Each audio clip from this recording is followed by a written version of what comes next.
Samajwadi party के राष्ट्रीय अखिलेश यादव हमारे साथ मौजूद हैं। सर, जिस तरीके से पंचायत चुनाव पे आपने देखा है, प्रशासन ने लोगों के घर तोड़ दिए, दुकानें तोड़ दिए, अगवा कर लिए सदस्य, और उसके बाद जो नतीजे आपके सामने आए, क्या कहेंगे? लोकतंत्र में और उत्तर प्रदेश में इस तरह का लोगों ने कभी नहीं देखा होगा कि किस तरीके से बहुमत छीन लिया।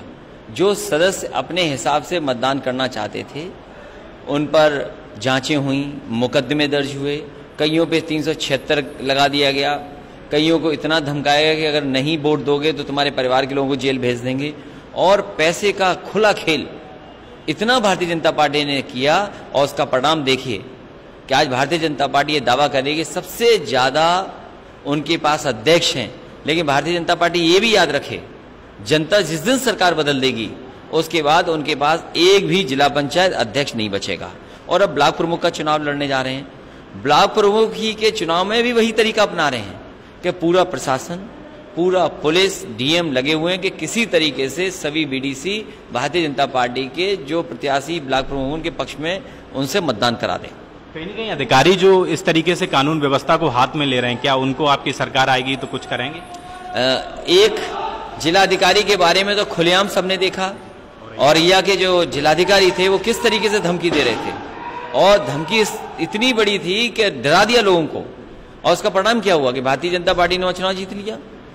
ये जितने भी अधिकारी हैं, मैं समझता हूं समाजवादी पार्टी के लोगों ने चिन्हित भी किए हैं। और अधिकारी तो ऐसे हैं, सरकार बदलती तो अधिकारी बदल जाते हैं। अगर देखा जाए तो बीजेपी ने फिर से एक बार यूटर्न लिया है। पहले कहा था कि बीजेपी के जो सांसद हैं, विधायक, उनके परिजन चुनाव नहीं लड़ेंगे, अब कह रहे हैं कि वो भी चुनाव लड़ेंगे। ये परिवारवाद का जो आरोप लगाते रहे हैं वो खुद से ये काम कर रहे हैं। भारतीय जनता पार्टी में अगर आप गिनती करेंगे तो सबसे बड़ा परिवारवाद अगर कहीं है तो भारतीय जनता पार्टी में है, क्योंकि वो अपना परिवारवाद छिपाना चाहते थे, इसलिए आरोप दूसरों पे लगा रहे थे। अब तो खुलेआम उन्होंने कह दिया है कि वो परिवारवाद को बढ़ावा देंगे। इससे खराब बात भारतीय जनता पार्टी कोई हो नहीं सकती। भारतीय जनता पार्टी केवल झूठ का सहारा लेके, अफवाहों का सहारा लेकर के, लोगों को गुमराह करके, नफरत फैला करके ही राजनीति करती है। सर, एक आखिरी सवाल, बीजेपी 2022 में 300 प्लस का नारा दे रही है, आपकी क्या तैयारी है? इस बार जनता भारतीय जनता पार्टी को हटाने जा रही है, और जो सपने देख रहे हैं वो सपने कभी भारतीय जनता पार्टी के पूरे नहीं होंगे, क्योंकि उत्तर प्रदेश की जनता को धोखा मिला है। भारतीय जनता पार्टी ने जनता को भरोसा दिलाया था किसानों की आय दोगुनी हो जाएगी, नौजवानों को नौकरी मिलेगी, रोजगार मिलेगा। ये तमाम सवाल हैं जो भारतीय जनता पार्टी ने जनता के बीच में संकल्प पत्र के माध्यम से रखा था।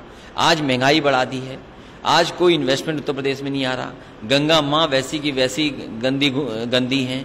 इसी तरह हर व्यवस्था को खराब कर दिया, और प्रशासन में और सरकारी तंत्र में इतना भ्रष्टाचार कभी नहीं आया जितना भारतीय जनता पार्टी की सरकार में है। बात करने के लिए बहुत बहुत शुक्रिया। कैमरा पर्सन पंकज के साथ दिल्ली से हृदय यादव, न्यूज़ पॉइंट।